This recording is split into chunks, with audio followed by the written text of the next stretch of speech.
Hey, we're back at it. This is episode number 5, I think. Yes, 5.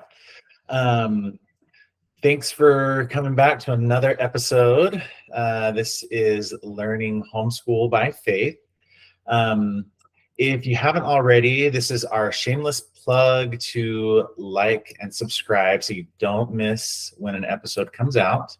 And if you have comments, questions, we really want and encourage people to leave comments on the videos. We've actually had several lately, and even some private messages from people that have been so kind, so helpful, and real questions from people. And that's been really nice because it allows us to think through, oh, that's what our thought is on that, or, oh, that was some great feedback from people there. So that's really good.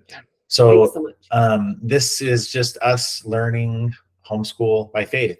Again, like it says in Doctrine and Covenants, and learning by faith, not business talk about homeschool. Anyway, so the purpose of this video today is to review week 2 and how it went. So, Lindsay, week two of homeschooling. It was so much better than the first week. Way better. We learned a lot of things. And we've changed some things up from the first week. It was way better. Started out with Labor Day. He had the day off. And so him trying to help me was like, let's do school today. Because I'm off. I can help you. We decided to do homeschool because I was home and everybody was home. We actually didn't have any plans. And so the first part of the day, for some reason we were thinking, oh, let's do it and get ahead of what? I'm calling our bluff of what we said in the last video, that our schedule's our own. Yet and this is, I think, some of the rooting out that we have to do, that even though it was our schedule, anyway, we did it on Monday, and kids for the most part got through it. We all got through it, but then and then friends start knocking at the door, close to lunchtime. And it was like, why are we doing this to ourselves? We all want a day off. So we learned something really important, to sum it up, to be short. Take the holiday. We're taking the holidays off. I don't know what we were thinking. We had to go through that to learn that mistake, I think. And we even built in our schedule. We had it off as a day. We wanted our kids to have school holidays off and still get it done with plenty of time. We wanted them to have all of those days off. So when the local school district has fall break off or spring break off, we also were going to have those days off so that our kids don't have to worry about missing out on friends and stuff like that. So for some reason, we made that weird decision. I was there, but it ended up working out. But we're not going to repeat that. No, we wanted a break.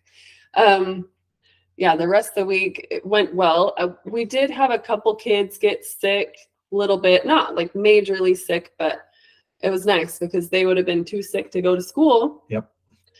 But they still felt well enough to do most of their school. I think I think both of the sick kids didn't do one language arts lesson one day. Yeah. It was great. And I will just have to say, it was awesome not having to worry about calling the school and seeing what they're missing, trying to get them caught up, stressing if they have to miss more than one day. Oh no, they're going to be behind. It was so nice. Yeah, it was really nice. And then like after lunch, I'm like, why don't you go take a nap? You look really tired. It was so awesome. Yeah, it was really nice. And it was nice to just know that we could still get some stuff in. I think one of the days I got this cool, awesome photo when I was working. I knew she had texted me and said, hey, we're going to go do history outside on a blanket. And so she went outside. And so I flipped on our outdoor cameras on our house and I could see her and all the kids and our one sick kid that was sick that day. He was laying down, laying on his arm, and he was listening to the lesson. And I think it looked more peaceful than it actually was. Probably, but it was cool nonetheless to see that a sick kid was just laying on a blanket and just totally enjoying himself for as much. And it was fun to be outside doing school. Yeah, it was a pretty cool image. So we did stick to for the most part, except the last day, we stuck to our time blocks of set a timer, 45 minutes for math or however long it is for the younger kids. And that made us finish by 1:30-ish. So that felt really good, except Thursday, I don't know, we got a little thrown off. We went to the park. What day is not normal? I don't even know what normal is. I know. we went to the park before school because we needed more than just a walk around the block, which what was it like at the park though? There were like 2 toddlers there. So there was a couple of parents with toddlers, I guess, and then you said, and it was us. Yep, it was awesome. Like everyone else. So our kids pretty much had the entire playground to themselves, and it's a really sweet playground. Zip line, it was awesome. Yeah. But we went to the park for just a half hour. I don't know. I was feeling like, oh, we gotta get to school or gotta get school done. And then we came back and we didn't set timers. I was like, just get this lesson done. It's usually been about the right time, and it ended up dragging on. So we got to set timers. Yes. Friday, we slept in. We'll talk about our Fridays in a minute. We let the kids sleep in till 8, and then they did piano. They caught up on their IXL and math, caught up. So I'll explain that. So again, we're still suffering from that, but we have our family schedule, what we said, where we wanted everyone to be. But it is pretty flexible. And again, we're still trying to root that out of us. But on Fridays, which we'll talk about in just a minute, even though we're talking about what will be on Friday, but we have a specific thing we're doing on Fridays.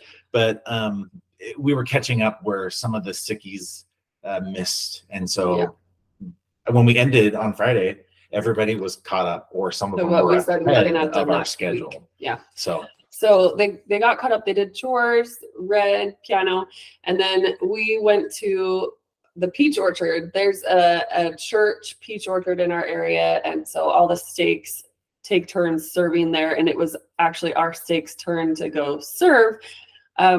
So took the kids and we boxed up peaches for an hour, and it was so cool that they were able to do that at 10 in the morning on a Friday. It was a good experience for them. And then around, I guess it was after lunchtime, we had an appointment to go to the Weber County Fairgrounds. I don't know if it's every year, but the last few years, Weber County has sponsored a 9/11 memorial here at the Weber County Fairgrounds. Remembers, I think. Yeah, it was so cool. And so we had an appointment at 2:00 to go, and it's so cool. There's like all this Utah history on all these boards and stuff, very interactive, lots of stuff to look at and read. And we spent a lot of time going through each of the areas. And I think dare we try and interpret it? It was like trying to say, this is what was going on in Utah around 2001. Yeah. And then it slowly merged into, you crossed under the Brooklyn Bridge. It was this huge display. And then you cross under the Brooklyn Bridge, and then all of a sudden it starts teaching you about New York, 9/11, the World Trade Centers. And it was so cool. And for our 2 younger ones, I think this is the first time we've really talked about it to them. The 2 older ones have heard us talk about it, and they've seen different clips and things of that.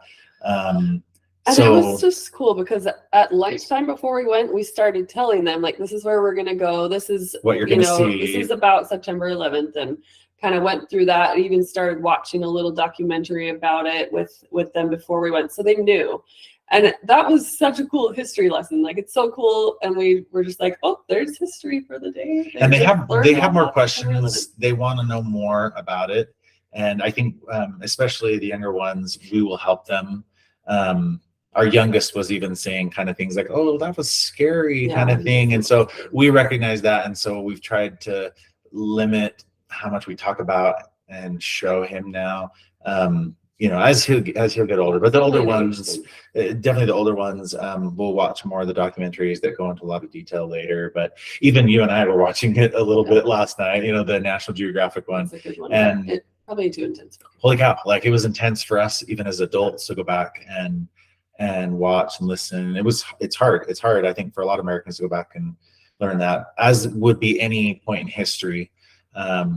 Anyway, so it was just fun. I think to put an exclamation on what you said, it was fun to be able to go do that and experience that together as a family, and then talk about the historical aspects of it, and just how And the see world is it different. sink in with them too. That was cool to Mhm. see that. And then that night we spent time with cousins in the evening.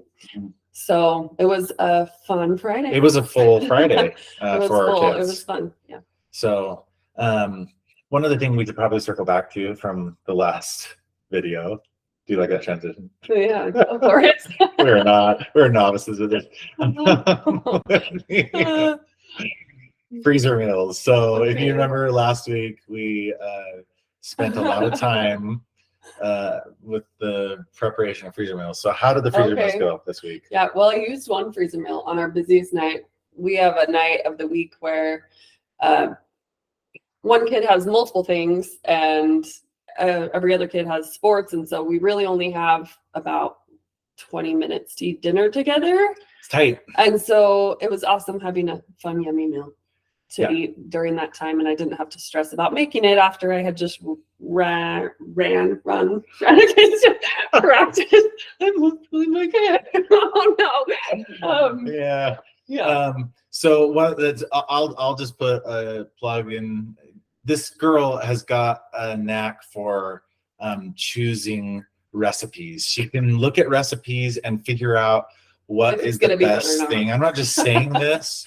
Like if you've ever had anything that she makes, she knows how to find really good recipes. And so we've had some really great meals lately that have just been so great, and especially that freezer meal was so good. Yep. And there's other ones that she's got in the freezer that I'm like, bust them out, like let's try those now. So I wanted to talk a little bit about, just to give you a little snippet into one of our older kids, on what we've been doing thus far with math. Again, we are using the Good and Beautiful's math curriculum. And again, I'm still of the opinion that it's a slightly higher level than where they were at when they left their last grade when we were in public school last year. And so we have spent a lot of time the last couple of weeks on math and reinforcing, and for us relearning things, which has been good because now we're learning tactics, tips, and tricks on how to help our younger kids when they get to some of those things. So, and I actually woke up the other day thinking about least common multiples. Like, oh. So I just want to give you a kind of just a listen to some of the things that one of our older kids has been doing in their math. And they're only 9 lessons in. Yeah, they're 9 lessons in. And I am certain that we have done more than kids in public school. I mean, I can't know that for sure, but I'm willing to bet money on it that we're already doing way more than kids in public school have done. The first week is. So this kid has been doing opposites and absolute value, prime factorization, greatest common factors. And we did a couple of days of fractions lessons, properties of triangles, all the different size of triangles and their angles and all that, parallelograms and trapezoids, least common multiples, and then the 9th lesson was adding, subtracting, multiplying fractions, and mixed numbers. Yeah. And we've been refamiliarizing ourselves with all those. It hasn't been too hard, knock on wood, thus far. The book explains it pretty well. It does, and they have a video to watch. Yeah, and then again, we have partnered or supplemented with IXL.com. And it is such great software. If you know anything about IXL, again, last video, I put in a whole lot of effort this last summer, and I'm still doing it whenever I get spare moment, and looking at what's in the book and finding those codes, those lessons, those corresponding lessons in IXL. So our kids, when they're done with the lesson book, they pull up their IXL either on a phone or a tablet or on the computer, and they start crunching through it. And the system won't let them be done until they get to 80%, which is proficiency. We've had other teachers in the past that use IXL that say get to 90 or get to 100. But when you look at and when you read the research on how to use IXL, you just need to get them to the proficiency level. All the math and the Good and Beautiful, it's a spiral, what do they call it? Spiral-based where it circles back to those. Yeah, it teaches one thing and then another thing, and then it kind of circles back. And it does that throughout the whole course, which is really good. And so so they're getting extra practice in IXL. That math is something that's important to me. Among other things, you know, music and piano, those things are important to me too for our kids, and and studying the gospel and the scriptures every day. But math is important. And I know from having done a lot of math over the years that you just have to put in a lot of practice. Nothing can replace, my coworker always says, that only the mountain can teach you to climb. And I've been thinking about that phrase so many times with math, that only doing problem after problem after problem can it teach you to really do math well. And it's important, I think, for kids to know math. And so that's kind of our approach. And again, we're only, third week into it now. We'll see how that sticks and keeps going in the future. Yeah. So a reminder of our kind of schedule that we're doing. We're doing school 4 days a week, Monday through Thursday, and then we're doing a fun Friday. So we kind of have time blocks for each kid. So I know I need to be working with this kid on this, and then I go over to this other kid to do language arts, and then, That's part of what we switched after the first week of not knowing what was going on. I think it was good to have everyone kind of know what's going on. Like, it's good for the kids to be like, oh, now or math would fit in here, or after lunch is our history lesson or our science lesson. Yeah, we went through after the first week, and after how the issues with how hard it was for her we were like, spread out mom, so that not everyone's not doing something that needs mom at the same time. Yeah. And so when she's helping one kid on this subject that she has to be there with them to do, the other three kids are doing independent stuff or a break, or like the little guy, he's just playing with toys, doing whatever he does. Yeah. And so so making sure that everyone knows when their thing with mom comes up, that and it's not a hard and fast schedule. Yeah, but that was loosely how we designed it, so that we could spread her out to get it done. And it seems like it's working better. I liked this week. It went well. And we've had some of our kids, at least some of the three, most of them are getting up at 7 a.m. And so they start right in their stuff. Whereas we've got two that are going to be doing piano always. The other one, the little guy, he's getting up whenever. It's not as important for him to get up right at 7. But we like having the afternoons to do fun things. And we also, even after this week, made kind of like a modified or faster schedule day. So if we want to spend more time outside in the morning or in the afternoon, because that's what I missed. I was like, man, I thought we'd be spending more time outside. I want to be outside more. I want to go hiking or take them to the playground in the middle of the day. So we kind of made a modified, quicker schedule that everyone just cuts a few minutes off. And it is getting better. It's getting more efficient. Every day. How it goes. Yeah, everyone's learning. When I was home on Labor Day, I said to one of the kids, "Hey, what are we doing?" And they went and grabbed their books and they were ready to go. They showed me how to do it. I was like, "Oh, great. Okay, I'm so glad you know what you're doing," kind of thing. So it's working. But we felt the need to build on that schedule that we had created to spread her out to just now do everything 25% less time, so that, and it ended up being that our quicker modified schedule is that everything's done by lunchtime, which is how we originally thought when we wanted to do homeschooling. That's how we wanted it to be. So we're going to try it this week and see how it sticks, see how kids progress. But we tend to think that that's what is especially because I'm kind of supposed to work for a couple of hours in the afternoon, and I have not been the last week. I haven't had a project, but I will soon, and so I need to have some time in the afternoons for that. So let's talk about Fun Friday. So Fun Friday is just a day to not do school, really. I mean, like the book stuff, like the normal schedule. So it's a day to just do fun stuff. We let the kids sleep in a little bit. No, not past 8. It's not Saturday yet, but it feels like Saturday though. Yeah, it does. It feels like a 3-day weekend. It's awesome. We do, morning scriptures at breakfast, and then the kids practice the piano, get their morning checklist done, which is like their morning chores and getting ready for the day. And then we plan to do something fun that day, like field trips, parks, museums, hikes, sports outside, It's going to be good ski days in the We're winter. gonna have a lot of ski days here soon. Yeah, like teaching them things like technology, life skills, how to sew, cook, laundry, board game days, not in life skills. Art projects, service projects, even like come to work with dad day.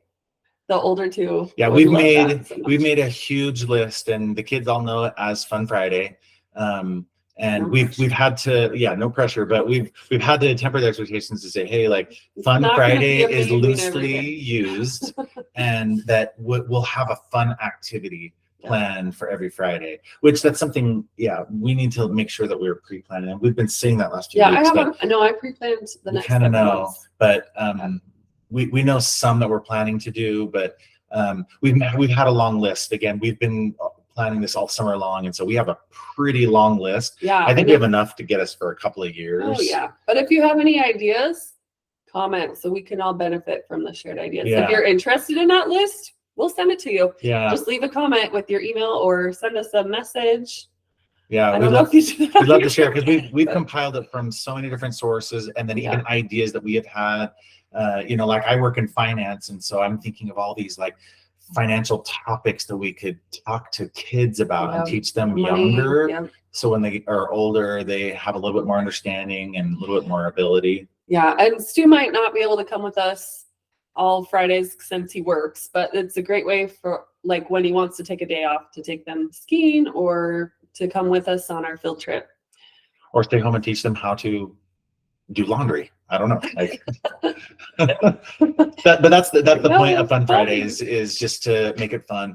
And the idea is to have more family time. And even though I may not be there, but at least they're still bonding with mom, somebody that's their family, their blood and relative, versus just a field trip with the teacher in a class, which are all good, but it's one of the points that lots of people do with homeschooling is to get more family time. And so that's the point of the Fridays, is to go serve together, go have fun together, go hiking together, get outdoors and get involved in your community. And there's lots of opportunities for lots of things to do, and we intend on doing that. And I can already see them growing closer and enjoy playing together more. And after 2 weeks, I can see our relationships deepening already, which is really cool. Yeah. So that was a lot of content. This video might be long. It might a little bit longer. Hopefully you sped it up. So again, we would just say thanks for hearing this episode today. And thanks for joining us on this journey of learning homeschool by faith. And we hope that you'll tune in to our next episode, because we got some good stuff coming. Don't forget to like, subscribe, share with your friends. Yes. And if you do know other people who might be interested in homeschooling, or who are thinking about it, and they are members of the Church of Jesus Christ Latter-day Saints, and even better if they're in Utah, but it doesn't matter. You can live anywhere and be a member of the church and want to consider this. Again, we're making this as a resource for others of our faith, so that we can learn this together. So anyway. Hey, thanks everyone. See ya.